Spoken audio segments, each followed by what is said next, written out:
The Lake Erie Connector project will be an underwater electricity transmission line that will travel from Nanticoke, Ontario to Erie County, Pennsylvania. It's meant to be 117 kilometers long. It will be able to transmit 1,000 megawatts of power, and it's being developed by a company called ITC Grid Development and is expected to cost about $1 billion to build. It'll be between Ontario and PJM. PJM is the regional transmission organization in the United States that transmits electricity to 14 states in the Northeast, including Pennsylvania, Ohio, and Michigan. At the beginning, it's expected that most of the electricity will be flowing south from Ontario to the US as we try to offload some of our excess capacity up here.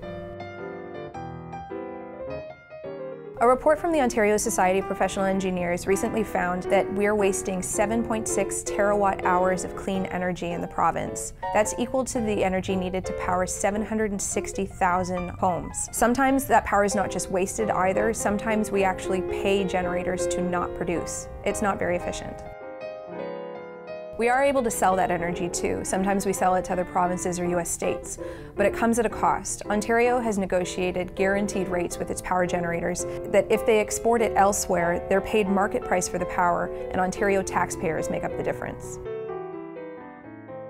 And we might not always be in an excess power position in Ontario. The transmission line is meant to last decades, and in the next little while we're going to be refurbishing or replacing nuclear power plants in Ontario, which means we're going to have some power come offline. We might actually need to buy power from the US, and this line will help us do that. There isn't necessarily just one way to solve this problem. Some researchers argue that we shouldn't be forming links with the US before we've exhausted all of our options here at home. A 2015 study showed that when Ontario needs to replace its nuclear power, if we do that with US power, it's more likely to be natural gas.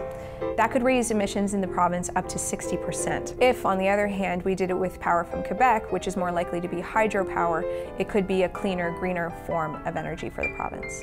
ITC needs one more permit, but it does look like the Lake Erie Connector project is going ahead. They plan to start building in 2018, with hopes to have the transmission line up and running by late 2020.